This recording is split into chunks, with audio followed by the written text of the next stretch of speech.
Salut à tous les amis, c'est l'envers du manga, j'espère que vous allez bien, moi ça va très bien. Bienvenue dans cette vidéo achat manga et c'est le mois d'avril qui se termine, il a été très chargé, de grosses sorties ont eu lieu durant ce mois d'avril. Je vais vous présenter tout ça, n'hésitez pas à commenter, les commentaires je les lis avec beaucoup d'attention. Qu'est-ce que vous avez acheté, qu'est-ce que vous avez lu, réagissez au manga que je vais vous présenter, ça me fait toujours plaisir de vous lire. N'hésitez pas à vous abonner également, on va commencer tout de suite. Ok, si je calcule bien, ce message il arrivera dans une chaîne YouTube. Et on commence ce mois très fort avec une belle surprise en cash à 2 € pièce des 20th Century Boys. J'étais très surpris, voilà. Du 1 au 17, à part le 4, il n'y a pas les derniers tomes. J'étais blasé, surtout quand le vendeur m'a dit qu'une autre personne les avait pris avant moi. J'étais blasé qu'ils ne vendent pas la série complète. J'aurais pu les avoir pour pas cher, voilà. De Naoki Urasawa, une œuvre culte. Je vais avoir du mal à trouver les derniers tomes. Mais bon, on sait jamais en fouillant un peu sur le net. On enchaîne ensuite avec la sortie du tome 18 de My Hero Academia, voilà, toujours un plaisir de lire ce manga de chez Kiyun. My Hero Academia, c'est très rythmé, c'est très beau, il y a beaucoup de lectures aussi, on arrive à la fin de l'arc de Overhaul, et aussi un rattrapage pour quelques héros qui ont fait un peu les imbéciles, et donc très drôle, et surtout la fin qui a été un peu étrange avec un personnage qui est un peu ambigu, qui est un peu bizarre. Donc voilà, My Hero Academia, je conseille vivement la série. Et on continue ce mois d'avril avec l'acquisition, le tome 1, une nouvelle série de Tomonori Inoue, c'est chez Casterman, et c'est Candy and Cigarettes, voilà, qui m'a été conseillé par Rosto Manga, un Instagrammeur que je vous invite vivement à aller voir. Merci à toi, et c'est de chez Casterman, comme je le disais, c'est une nouvelle série, et c'est l'histoire d'un policier, voilà, à la retraite, qui va avoir besoin d'argent très rapidement pour sauver son petit-fils qui est très malade. Il va rentrer dans une institution un peu louche qui s'occupe des sales besognes du gouvernement et faire équipe avec une petite fille tueuse à gages. Donc ça m'a fait penser à Léon. Et aussi on continue directement avec My Home Hero tome 2. My Home Hero tome 2, un petit côté Breaking Bad avec le chapeau. Ce tome m'a un peu déçu alors que le tome 1 m'avait beaucoup plu. Le tome 2 m'a un peu déçu, ça part, c'est beaucoup trop improbable à mon avis. On parle beaucoup d'un rapport avec Breaking Bad avec le chapeau. Est-ce que le héros prend du plaisir ou pas? J'ai fait une vidéo lecture, je mettrai un petit lien en haut. Voilà, My Home Hero 2 chez Kurokawa. J'attends vivement le tome 3 pour voir si la série va prendre de l'ampleur et si elle va évoluer. Je découvre enfin Inyo Asano. Un pote m'en a souvent parlé, je fais un petit dédicace à lui, il va se reconnaître. Et Kana m'a gentiment envoyé Solanine, voilà Solanine, l'intégrale qui est sortie depuis le 15 mars. J'ai reçu ça début avril. Très bon manga de Inyo Asano. Je découvre cet auteur avec ce manga, l'intégrale qui est sortie il y a plus de 10 ans déjà. Très beau, où l'histoire de deux jeunes Tokyoïtes qui vivent comme des fantômes, ils vont s'extirper de cette vie, ils vont avoir le courage de faire ce qu'ils veulent. C'est très triste, c'est très beau. Et 10 ans après, sortez au même moment, voilà, Errance, voilà, Errance, un récit autobiographique de Inyo Asano qui se met en avant avec son personnage. C'est un mangaka qui, après avoir réalisé une série à succès, ne sait pas ce qu'il doit faire, est-ce qu'il a raté sa vie, il se pose beaucoup de questions, de mangas sur l'existentialisme et des tranches de vie. Donc Errance que j'ai un peu moins aimé au niveau esthétique et au niveau du scénario et de la narration, je trouve un peu plus étrange. Et voilà, j'ai fait un post Instagram sur chacun de ces mangas, je vous invite à aller voir. 19, je dois vous avertir, aujourd'hui on est en 2056, c'est l'apocalypse sur Terre.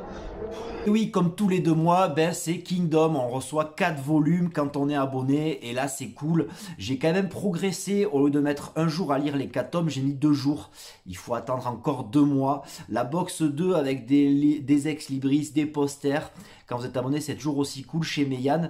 C'est Meian, c'est de Yasuhisa Hara, et c'est les 4 volumes de Kingdom, voilà, du 15 au 18, voilà, on est sur une fin d'arc Zao, donc toujours avec une, voilà, je peux pas trop spoiler, c'est compliqué de parler de manga quand ça arrive au tome 15, 16, 17, 18, mais voilà, une fin d'arc Zao qui est marquée par un événement assez tragique, Et j'ai l'impression que Kingdom laisse une grande part à la féminité et il y a des grands rôles féminins.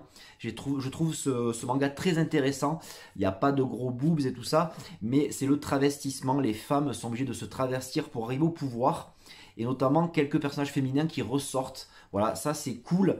Comme Karyoten ou Kyukai, et j'ai trouvé ça, et Yotanwa, la reine des montagnes, et notamment avec l'introduction d'un nouveau personnage, d'une femme très puissante. Ça introduit aussi un nouvel arc sur le harem qui est une institution très puissante dans la Chine de l'époque. Il y a moins de bagarres et de violence dans ces 4 tomes, même si l'unité de Chine progresse toujours. On va voir qu'il va progresser encore une fois, mais il y a plutôt une lutte de pouvoir, un jeu de pouvoir. Et je sais pas pour vous, mais quand je lis Kingdom avec ces grosses batailles, cette stratégie, les prises de forteresse, les batailles rangées, les chevaliers, les archers, tout ça, ça me fait penser à un jeu vidéo qui serait mais génial. Alors je sais qu'il en existe quelques-uns sur PSP et sur portable, mais un vrai jeu vidéo stratégique, un peu à la Warcraft ou à la Alerte Rouge ou à la Age of Empires avec des alliances et tout ça, ce serait vraiment génial. On enchaîne avec le tome 5 de The Promise de Neverland. Voilà, j'en parle beaucoup, j'en ai beaucoup parlé sur les réseaux sociaux, et notamment sur Twitter. C'est de chez Kazé. Le tome 4 était un peu mollasson. Ouais. Et le tome 5, avec la fin du tome 4, j'ai été obligé de l'acheter. Et on m'a souvent dit, mais comment tu fais pour pas suivre la série? J'essaye de me retenir, parce que si j'achète le tome 6 et 7, ben, j'aurai plus rien à lire sur Promise Neverland. Toujours aussi bon. Là, c'est l'évasion, enfin, je dis enfin, mais même si c'est très rythmé comme histoire, c'est très très beau.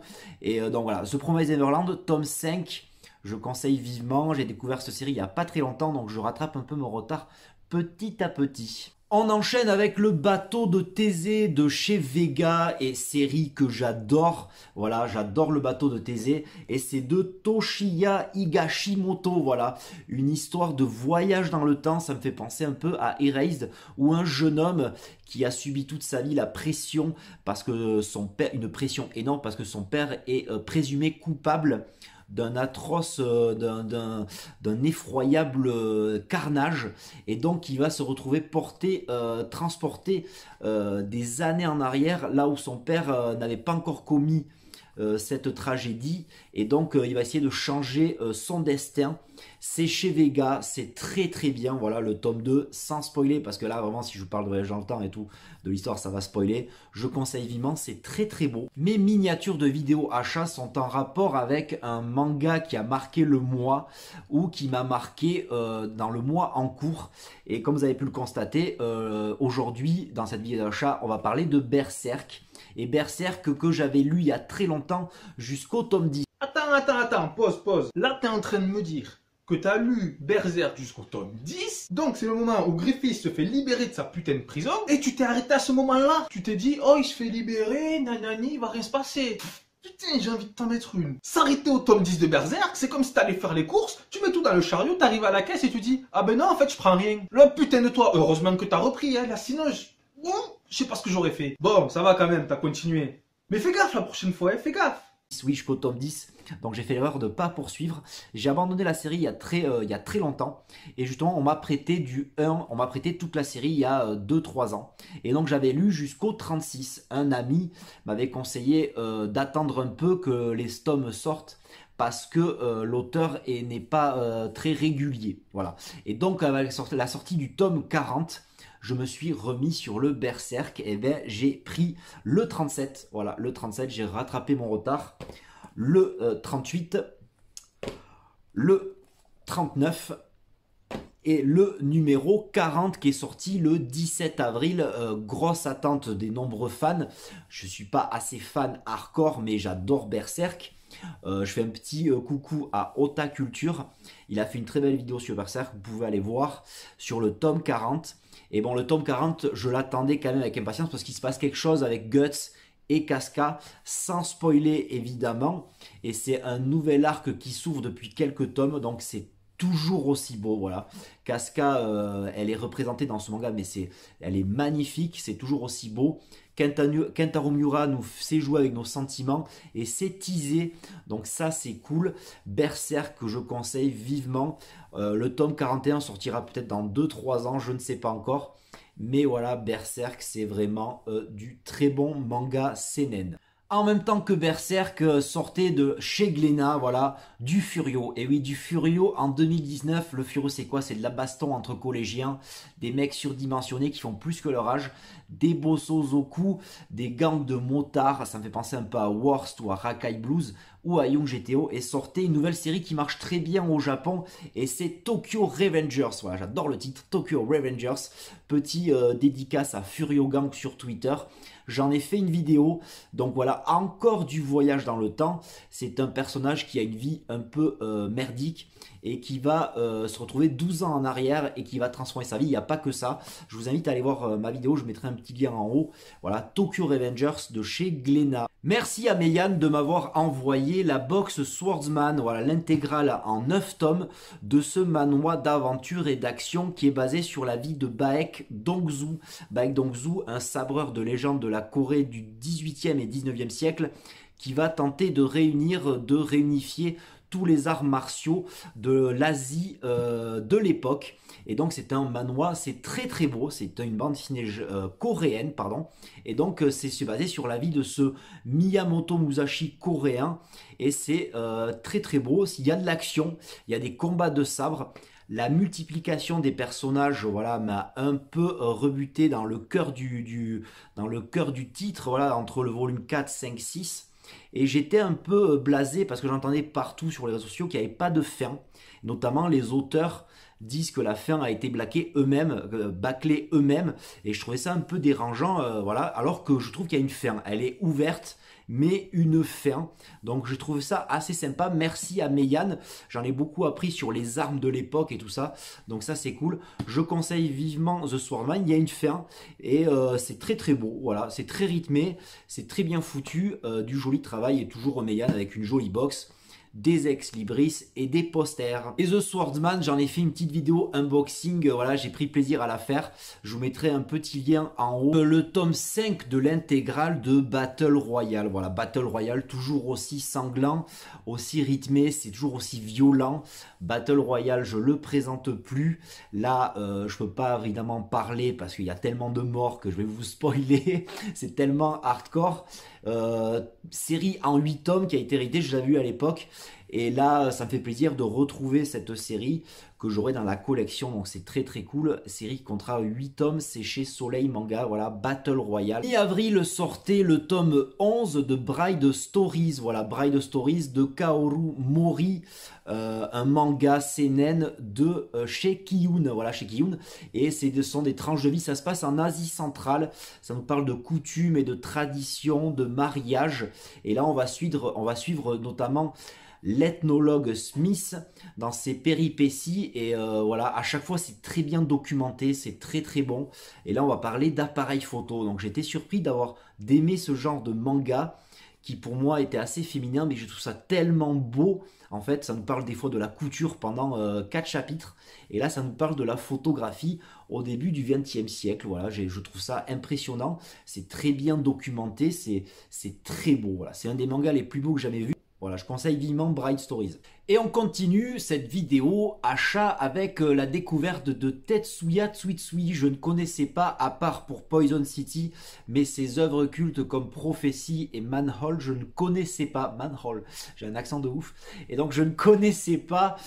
C'est mon cousin qui m'en a beaucoup parlé, qui m'a poussé à découvrir Noise. Voilà, où l'histoire d'un petit village qui cultive la figue. Et dans ce petit village va arriver un tueur, voilà, un tueur qui a passé de nombreuses années en prison, et ça va être le contraste entre cette vie campagnarde et l'arrivée de ce tueur, comment vont réagir les habitants. Donc c'est très très bien, il me tarde d'acheter le tome 2, c'est de chez Kiyun, voilà, c'est chez Kiyun, Noise. Et on continue avec l'envoi du tome 2 de Egrégor, et il y a une nette amélioration par rapport au tome 1 qui était très moyen.